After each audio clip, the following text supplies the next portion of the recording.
So what's good? Welcome. It's your boy Enlight. It's your boy Q. Welcome to the Godcast with Enlight. Thank you. What's good? We got some good information for y'all. For the people that follow me on Instagram, y'all saw my story. That's just one of many topics that we're gonna get into. So let's get straight into it. So it's a lot of information to be shared with this social media platform. So we're gonna talk it up. We're gonna share with the people, the audience. That's right. How we get down. You know what I'm saying? So you want to start them out? Yeah, we can start with the basically with that verse. We was looking at the Peter. 1 Peter 2:18. Why is a good slave is a. Well, first let me read the passage. I'm gonna read the verse and then you can break it down. So, excuse me for a second, y'all. Do you got the verse right there? You want to read the verse? Yeah. Maybe you find it before I do. Of course. Then we gonna break it down what it means. All right. Peter 2:18. Servants, be submissive to your masters with all respect, not only to those who are good and gentle, but also to those who are unreasonable or preserved according to, that's the NASB footnote. Yeah. That's something that's on the internet. But so that version of it, not even like the version. You know what I'm saying? Let me see right quick. So the New King James version, and let me look this up to make sure. The King James version, not the New King, King James. Well, yeah, you don't let it get it, Okay. Well, it's like the same. So, but this verse is the one we're looking at. So it says, slaves, obey your earthly masters with respect and fear, and with sincerity of heart, just as you would obey Christ. Now, for some reason, that scripture I'm not finding specifically online, but we can still talk about it. The fact that they talking about slavery in the Bible, I mean, that should raise suspicions already. So what you? So I guess we can even start off. What is a slave? What is Okay. a slave? A person who is the legal property of another and is forced to obey them. And we all know who are slaves on this earth. So why they saying basically being a good slave, meaning being a good Christian. Or vice versa. So what from my understanding of the verse, what the verse is saying is, it's like the Bible is. Well, first of all, we got to talk about when the Bible came into existence. Oh, yeah. The Bible came into existence a year before the slave trade. And I can look up the actual date. But I urge you guys to do your own research. But let me go and do it right quick. But just based on that, while I'm searching, what do you think that means? What do you think that means? The fact that the Bible came into existence, it was compiled a year before the slave trade. That should raise a flag. That means the Bible was constructed and manipulated and translated from the original scripts and original languages for a purposeful event, and the event was ultimately the slave trade. They put in certain things that made the white man literally be the superior. Or more dominant, okay. And if you look at any image of God, what they look like? Well, white. Well, A white guy, Jesus. White pale face. So it was shit in line already for shit to go down. And with that being said, but what does that mean though? I'm not trying to get off the subject. Shit, it can mean a lot of No, things. but what does it mean that the image of the Almighty God, the Almighty Creator of the universe, is a white man? What is that supposed to mean for the black man? See? And then when you start getting to biology and DNA, the white man is recessive. You can get any color out of a black gene, but a white man can only produce white. Only white. So how are they superior? It's the mind game. It's the mind game. So with the images and even the message across saying how angels are white, every brand you buy, if it's toys to freaking people on movies, it's white people. But I mean, shit. When it's supposed to be like Africa, they in Africa and Egypt, it's white people. Well, they're making substitutes, putting white people in what black people are supposed to be. So with that, but even with that verse, just obeying them, that make you a good person. Exactly. The fact that the Bible, the word of God in quotations, is telling the servant of that Bible, the believer in that religion, the practicer of that like spirituality supposedly, is telling that person to all of this shit that you've been through, like in nowadays, all the slavery that we went through, the situation that we're in now, it's basically saying it's okay. It was preordained. If the white man is God and the white man is our slave masters, they must be the connection to the divinity. They must be the way that we get our salvation. That's what the Bible is saying.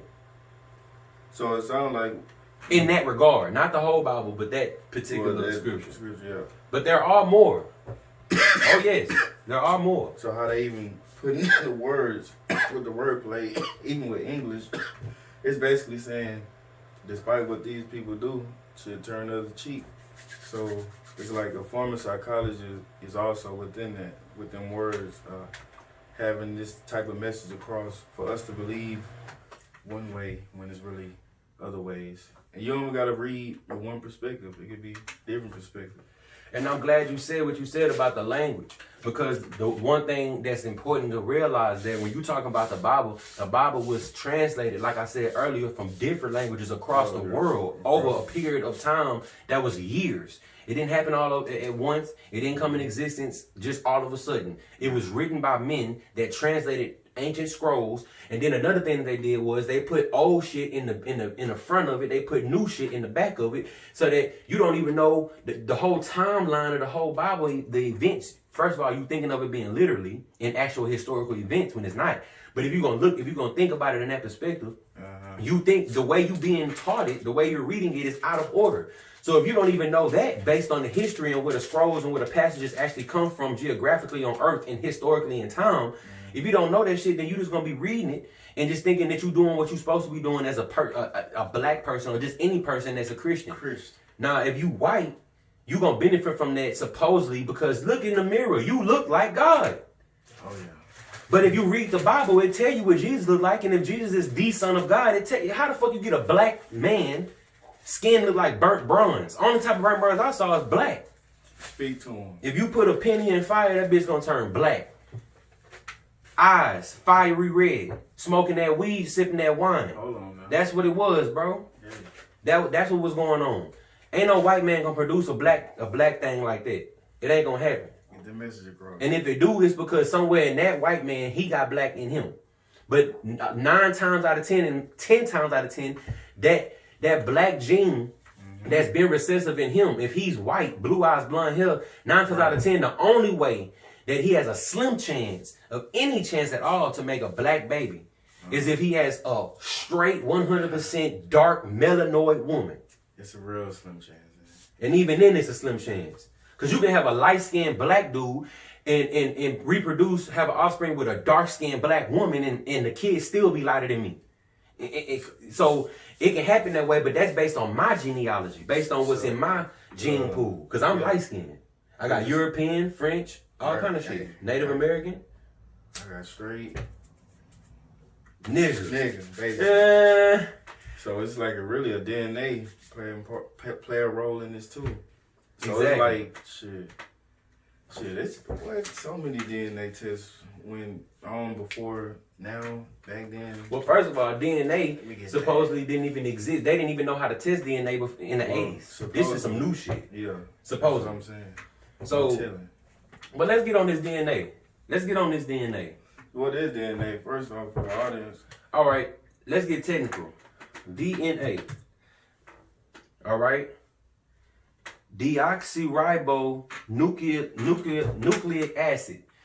That's the byproduct that makes you who you are. It is made up of hormones, chromosomes, Y and X chromosomes, depending if you're a female or male, and depending on variations of variations of genetic, not manipulation, but like a mutation, genetic mutations. If you have an extra chromosome, that's a genetic mutation. So let's talk about blood, DNA, blood crystals. Your blood is liquid crystal. Right. You are a human being.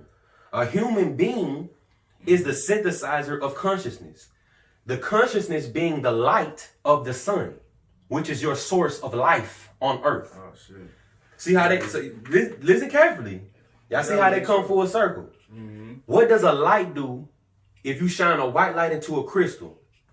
It makes a prism. It breaks down that white light and it synthesizes it to every layer that it can be, that we can perceive as human beings.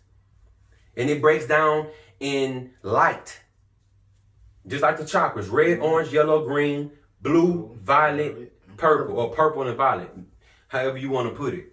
But at the end of the day, that's where the chakra system comes from. And like I said before, the information from the sun, the light from the sun is the source of all life. In the original days of man, you would not need to eat physical material things to survive or for your subsistence, because you would simply breathe in the nutrients that the sun makes. It makes everything that you need. But the machine and the powers that be know this, and what they do is they pollute the air, chemtrails and what have you, that makes it, they kind of makes it cloggy, so that it's harder to penetrate the light. It's harder for the light to penetrate through all of that smog to get to your blood, so that the liquid crystal, which is your blood, can synthesize and break down that white light and break it down into all of those lights, all of those colors, all of that information to go inside your DNA in order to give your DNA information so that your body knows what to do, how to react, and when to react in a certain way, and when, what have you. So even with the information, how can we take advantage of that? Because it's a disadvantage. What was in the air already polluted, and the food, shit, the water too. So the solution is simple. Eat high vibratory foods. If you eat high vibratory foods, that's how you cut that out. Because nowadays we can't just take in all of the nutrients through breath, through the act of breathing. And speaking of that, the whole Bible, that verse that was in the Bible about Jesus making the water into wine, at somebody's birthday, I believe it was, or a marriage. The whole thing is when you're breathing in the life that makes your blood water into wine. The information that comes from the light transforms you into what you need to be at whatever time you need to be. Because I was gonna say, that message right there go over what a lot of people heads. So basically, you saying the last part that you said, how it goes into your body, and it shows the cells, right? The light goes into your blood. The blood is being the liquid crystal that breaks down the light into a rainbow, basically. And the rainbow feeds into each intricate part of whatever part of the DNA or whatever part of the cell that it needs to go into to feed the mind, the brain, the body, and the spirit. Because it's not just physical, it's spirit. So, and another thing dealing with that is when you have the sun is also within you. Each cell is a solar system. It's a system of light, but also personified in a physical form. Think about the purpose of your cell. What does it do inside of your body? You being a black person and you being able to block off the negative rays of the sun and not get melanoma and not get burnt up, because the Caucasoid or the Caucasian or the albino white man, the lack of melanin in the white man does not shield them from the radiation or the heat. And what end up happening to them is that when they get melanoma and they get sunburns and stuff like that, it's burning up the bad that's within them. That's what it is. Now, I'm not calling all white people bad. I'm not saying that you're bad because you're white. But what I am saying is, based on the genetics that's going on inside of you, your forefathers had a specific type of ideology in what is your DNA, but a copy of what was. Your DNA is not your DNA. Your DNA as a black person can be traced back all the way to the first person on earth. That's a fact. But of course, they're not going to release this information. So basically, you're saying they only have a limited time left on this planet. And they know that. Okay. That's why they trying to get us to interbreed. That's why all the white women going to the white men. You know what I'm saying? That's why we got white men going to the white woman. That's the perfect race. But at the end of the day, they still black. The offspring from that is still black. But if they continually go to the white, eventually they're trying to make it to where they get the good that the black biological system has, but they still white. See, because I'm light skinned, but I'm still shielded. Imagine if I was white, but I had just enough black DNA in me to shield me from the sun, and I had enough melanin to spiritually break through. Yeah, because melanin is the gateway, to the spiritual realm. That's your salvation, people. Melanin. That's your salvation. So the road to salvation is within, basically. Always. When you look up and you say, God, I need power, I need strength, I need wisdom, whatever you need, whatever you asking for. First of all, if you asking for anything physical, you're being greedy. You are born with everything and you are born with every single thing you need. And if you don't have it, you have the means inside of you to get it. So to ask for something more than what you already have is to be greedy. Point blank and period. Now, when you recognize that, the only thing you can do is look within. If I want to call, if I want to show, if I want to do anything, I got to get my ass up and go do it. Just like we doing the video right now. Message. So, yeah. So, it's always putting your energy towards something else, not even towards yourself. And that can result to not believing in you at the end of the day. It's like... Now, don't get confused. With the message of looking within, don't get it confused with the lesson of the message of loving yourself only. When you look within, you recognize that you are not separate from nothing else. Me and my brother here, we are the same being. We're just seemingly separate. Same thing with you watching. Same thing with anybody on earth. Everything on earth. We are the epitome of a seemingly separate existence. But we are all attached to the same tether. Now, when you recognize that and you live to not please others, but you live in service to others. When you enjoy doing things for the benefit of other people, that is your true prosperity. That is the key to unlocking the next part of existence after you leave this vessel and you go to the next heaven or nirvana. Whatever level of existence that might be. Yeah, that you... But that's based on you. See? That's based on your service to others. Too. So with that being said, shit. Look at that. So look. Just believe in you. So let's bring it on. So when we talk about light in the Bible, what character pops up in your head? Lucifer. Yep. The light bringer. So the person that's the opposite, supposedly. Everything that they tell you is evil, that's where your power lies. And I'm not saying go become a Satanist and start reading the satanic Bible and praise Lucifer's name. That's not what I'm saying. What I am saying is recognize what the character Lucifer represents in the parable. The character Lucifer represents light. We just talked about light. Light is how you get your information. The thing that they're trying to stop you from getting.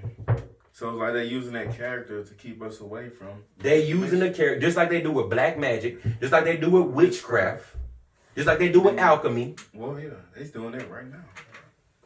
Everything that your power lies in, they have a negative label on. If you look up the word black in the dictionary, it says gloomy, evil. Look up black magic, refer to Negro. You look up Negro, it says black, ignorant black person. It's negative. Or it's nothing but negativity. Then it refers you to another word that's negative in content. See. So if Lucifer is the bringer of light, and you need light in order for you to have information. Remember, light is information. The word enlightened means I have information of oneself within.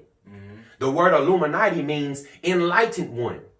Enlightened means I know something that I did not previously knew. Right. You see? So it's like they're trying to block the information because it's like they don't want you getting that light because they can make a difference. But break it down further.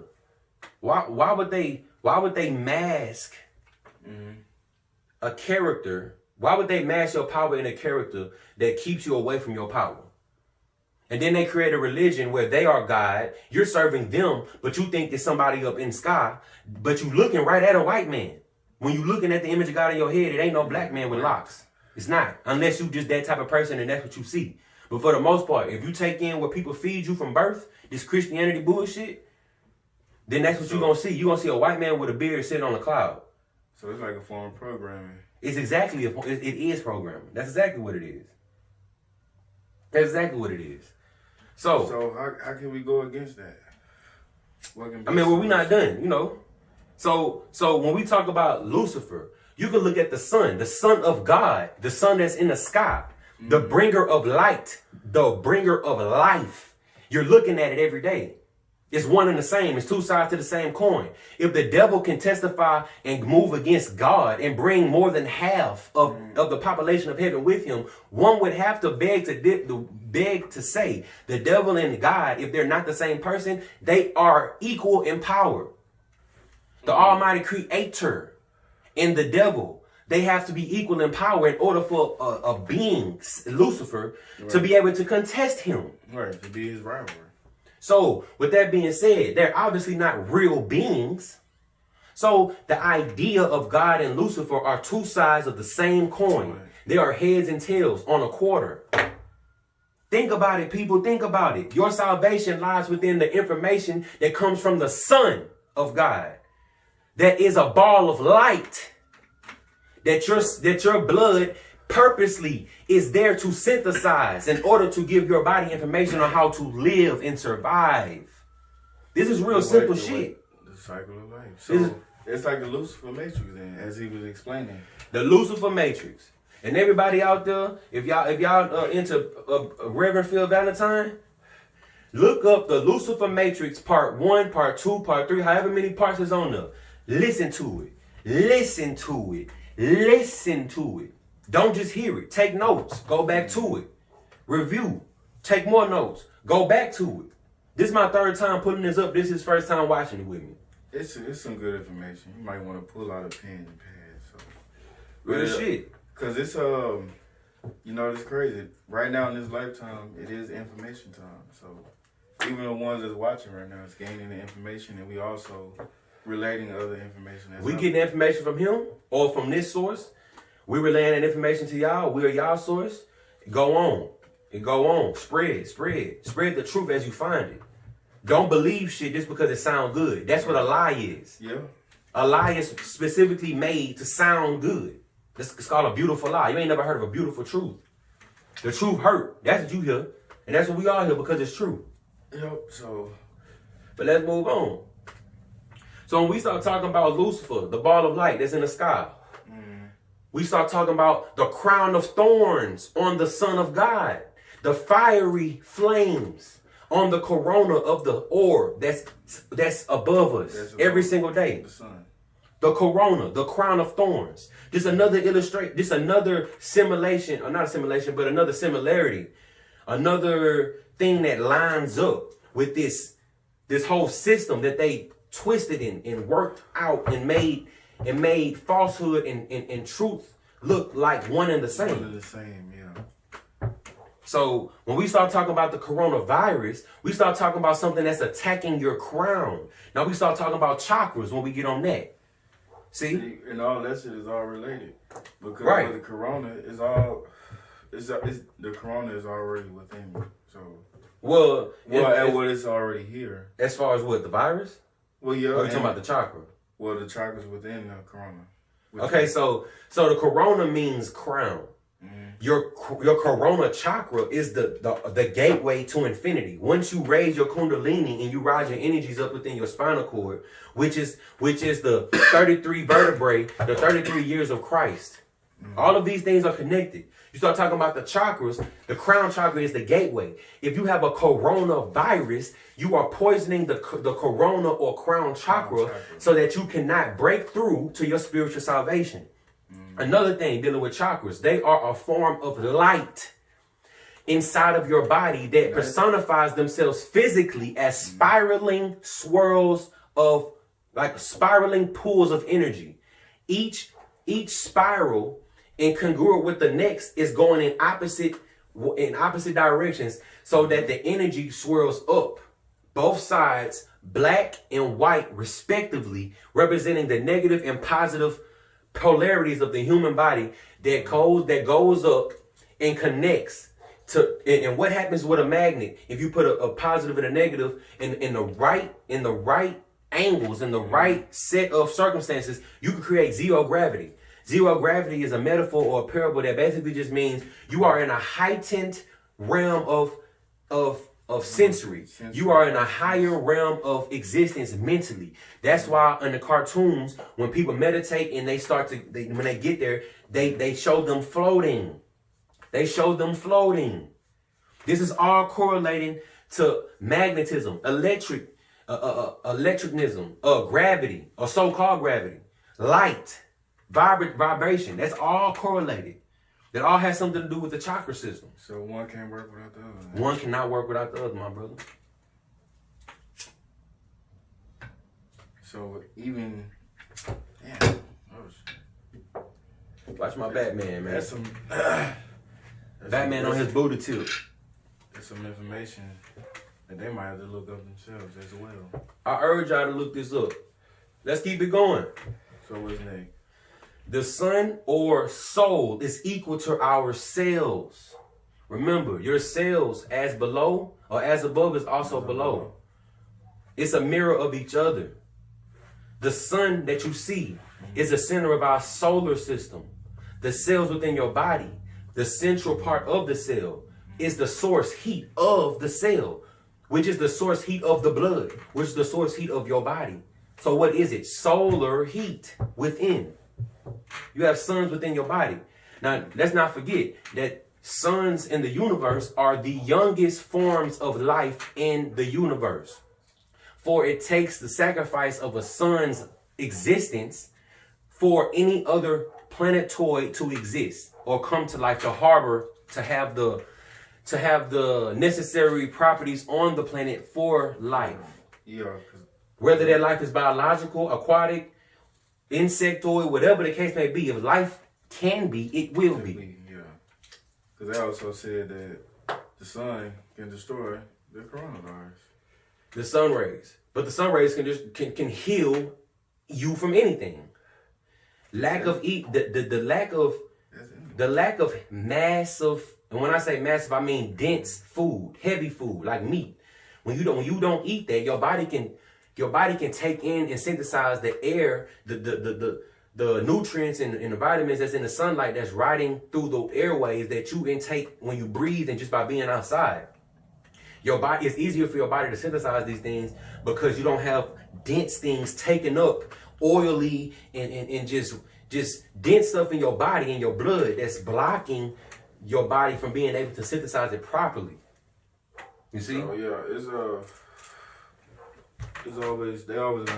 they're always gonna have one up on us, or at least try. The only way that they're going to have one up on us at all times is if we don't recognize what's going on and start building our own armies, so to speak, and physically when it comes down to it. Don't get it twisted. The only way that you're going to be recognized as anything is if you have a church and an army. If you're going to be a city, a state, if you want to have your own governance, even if I want my house to be my own city, I can make it happen. I can make it happen.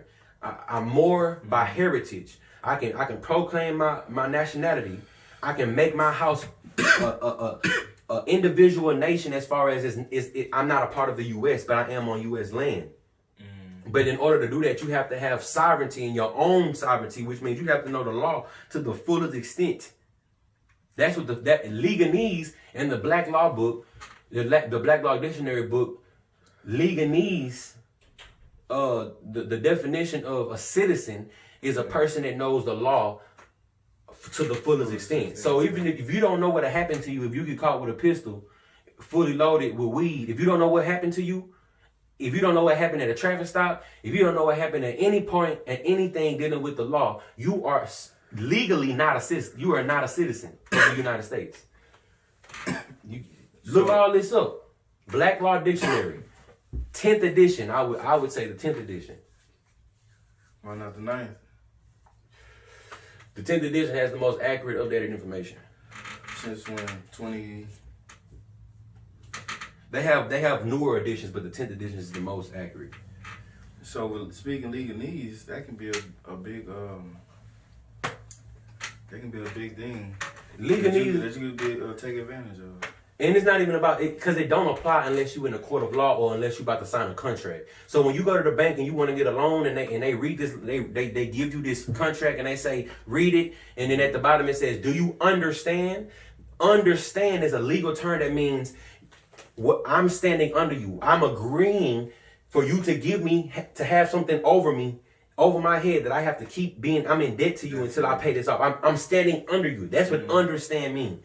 So that's why in the conscious community, you hear a lot of brothers saying overstand. Yeah. Because I don't understand nobody. Because nobody understands me. Because I'm no better or worse than anybody else.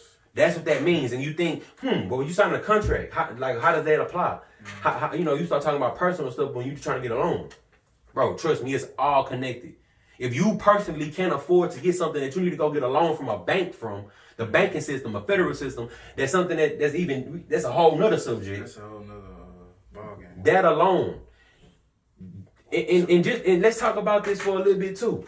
The word minority legally means an adult that is incompetent. An incompetent adult, one that cannot care for himself or herself. That's why you need a contract to get married. You can't fall in love. You can't fall in love and be with somebody without going through an adult. You can't what? You can't get a car without getting it registered. You can't get your driver's license without